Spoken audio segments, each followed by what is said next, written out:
தாஷ்கண்டில் எம்.என். ராய் முதல் கிளையை உருவாக்கி வந்த நேரத்திலேயே இந்தியாவில் 3 கம்யூனிஸ்டுகள் 3 நகரங்களில் தோன்றினர். அவர்களில் ஒருவர் வங்கத்தில் தோன்றிய மக்களால் காகபாபு என்று அன்போடு அழைக்கப்பட்ட தோழர் முசாஃபர் அகமது.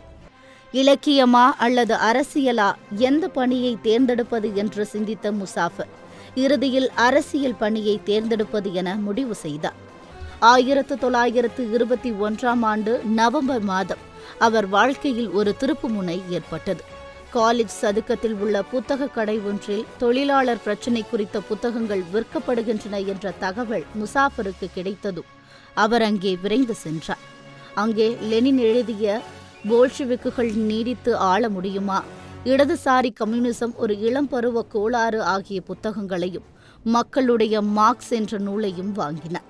அது அவருக்கு மார்க்சியம் குறித்து ஒரு கருத்தை ஏற்படுத்தியது. 1923 மே மாதம் 9 சௌகத் உஸ்மானி கைது செய்யப்பட்டார். ஒரு நாள் கழித்து முசாஃபர் அகமதுவும் கைது செய்யப்பட்டார். இந்தியாவில் கம்யூனிச கருத்துகள் பரவி வருவதை கண்ட ஆங்கிலேய அரசாங்கம் அது தனது ஆதிக்கத்திற்கு ஆபத்து என்று கருதி அதை முளையிலேயே கிள்ளி எறிவது என்று திட்டமிட்டது. சிங்காரவேலர் தலைமையில் 1925 நடைபெற்ற அந்த மாநாட்டில் இந்திய கம்யூனிஸ்ட் கட்சி உருவாக்கப்பட்டது. எஸ்.வி. காட்டே அதன் செயலாளராக தேர்ந்தெடுக்கப்பட்டார். 1927 மார்ச் மாதத்தில் அகில இந்திய தொழிற்சங்க காங்கிரசின் மாநாடு நடைபெற்றது.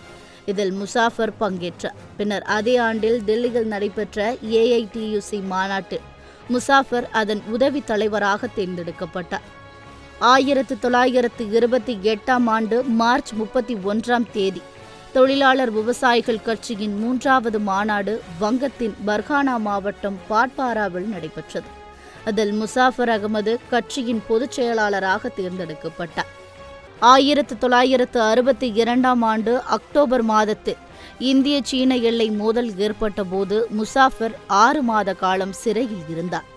1964 ஏப்ரல் மாதத்தில் கம்யூனிஸ்ட் கட்சி அரசியல் தத்துவார்த்த மாறுபாடு காரணமாக 2ஆக உடைந்தபோது அவர் சுந்தரையா, ஜோதிபாசு, பிரமோதாஸ் குப்தா, EMS போன்ற தோழர்களுடன் சேர்ந்து மார்க்சிஸ்ட் கம்யூனிஸ்ட் கட்சியை உருவாக்கினார்.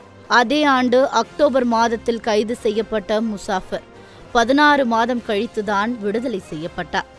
தன் இறுதி காலம் வரை மார்க்சிஸ்ட் கம்யூனிஸ்ட் கட்சியின் மத்திய குழு உறுப்பினராக இருந்த அவர் 1973 டிசம்பர் 8 காலையில் காலமானார்.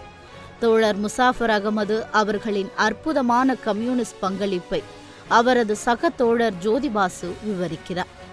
வாழ்நாள் முழுவதும் கடினமான சூழ்நிலையில் பெரும் கஷ்டங்களுக்கிடையே கட்சியை உருவாக்கும் பணியில் அவர் ஈடுபட நேர்ந்தது. இதன் காரணமாக அடிக்கடி அவரது ஆரோக்கியம் கெடும். எவ்வளவோ கஷ்டங்களை அவர் அனுபவித்திருக்கிறார். ஆனால் ஒருபோதும் அவர் சலனமடைந்து நான் பார்த்ததில்லை. அவரிடம் ஒருபோதும் தயக்கம் அல்லது நிச்சயமற்ற மனநிலை இருந்ததில்லை. அவர் மிகவும் நிதான தன்மையுள்ள மனிதர். தாம் சரி என்று கருதுவதை தயக்கமின்றி செய்வார். வெளிப்படையாக சொல்வார். அவரது செயல்பாடும் அப்பழுக்கின்றி இருக்கும். கம்யூனிஸ்ட் இயக்கத்தில் இப்போது ஏற்பட்டுள்ள பெரும் முன்னேற்றத்திற்கான அடித்தளம் அமைப்பதில் தோழர் முசாஃபர் அகமதுவின் பங்களிப்பு, தியாகம், முயற்சிதான் முதலில் என் நினைவுக்கு வருகிறது.